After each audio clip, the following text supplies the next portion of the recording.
కేసీఆర్ గారి నాయకత్వంలో 76-77 ఏళ్లలో ఈ భారతదేశంలో ఇంకా కూడా చాలా రాష్ట్రాలు దిక్కుదోసని పరిస్థితులు ఉన్నాయి. ఏం చేయాలో వాళ్ళకి తెలుస్తలేదు, ఇంకా కూడా చక్కగా నడుపుకోలేకపోతున్నారు. కానీ మన రాష్ట్రంలో ప్రజలకు ఏం కావాలి, పల్లె ప్రజలకు ఏం కావాలి, పట్టణ ప్రజలకు ఏం కావాలి, ఒక ఆలోచనతో అర్థవంతంగా అద్భుతంగా చేసుకొని అటు పల్లెలు ఇటు పట్టణాలు రాష్ట్ర సంపద పెంచడం. ఇప్పుడు మీ నిర్మల్ తాలూకాలనే ఆ రోజు కేసీఆర్ గారు 2014లో ముఖ్యమంత్రి అయినప్పుడు ఒక ఎకరం భూమి ఎంత విలువ, కేసీఆర్ దిగిపోయినాడు భూమి విలువ ఎంత, ఎన్ని రెట్లు పెరిగింది. ప్రతి మనిషికి సంపద పెరిగిందా లేదా?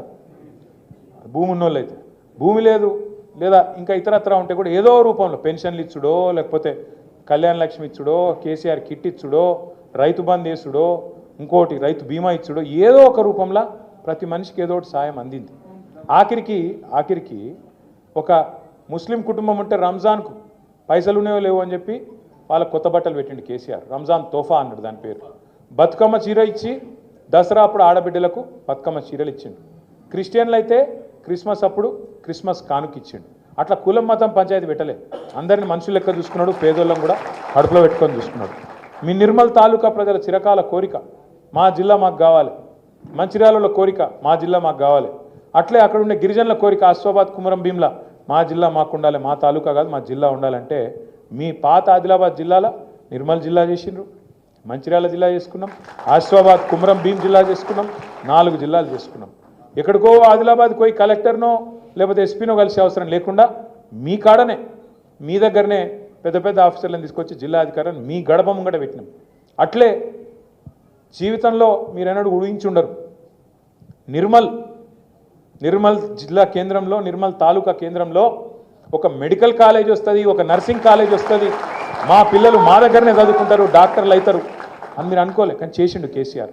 తెలంగాణ రాకముందు 5 మెడికల్ కాలేజీలు ఉంటే కేసీఆర్ గారు వచ్చినాక 33 మెడికల్ కాలేజీలు చేసుకున్నాం. భారతదేశంలో ఎక్కడ లేదు. ఇన్ని పనులు చేసి మరి ఎందుకు దెబ్బతిన్నాం? ఇలా అక్కడ బీజేపీ ఎమ్మెల్యేలు ఇటు నిర్మల్లా అటు ముదోల్లో వచ్చారు.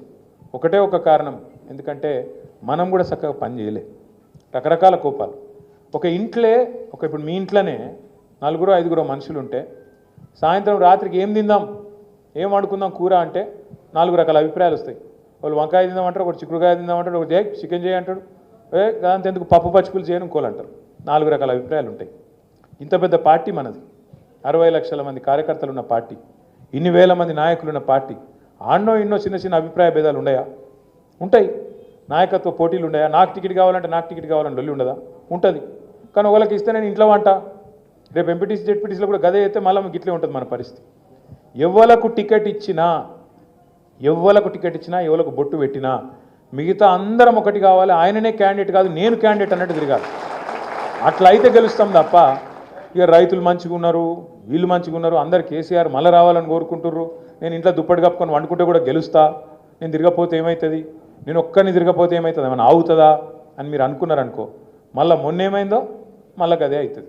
కాబట్టి దయచేసి నేను మిమ్మల్ని కోరేది, మళ్ళీ ఒక్కొక్క ఇటుక పెట్టుకుంటా నిర్మాణం చేసుకుందాం, బ్రహ్మాండంగా ముందుకోదాం.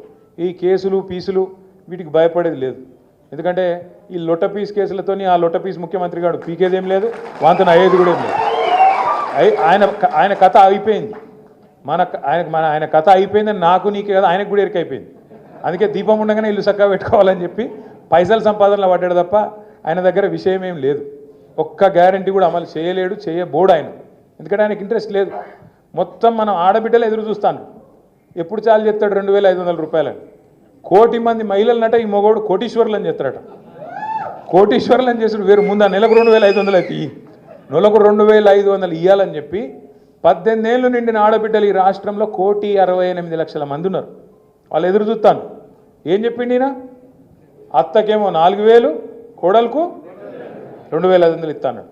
కేసీఆర్ ఇంట్లో ఒక ముసలోనికో ముసలవకో ఇస్తుండు పెన్షను, నేను ఇద్దరికి ఇస్తా అన్నాడు. అట్లే ఆయన 2000 ఇస్తే నేను 4000 ఇస్తా అన్నాడు. ఇవన్నీ నమ్మి ప్రజలు మోసపోయినారు.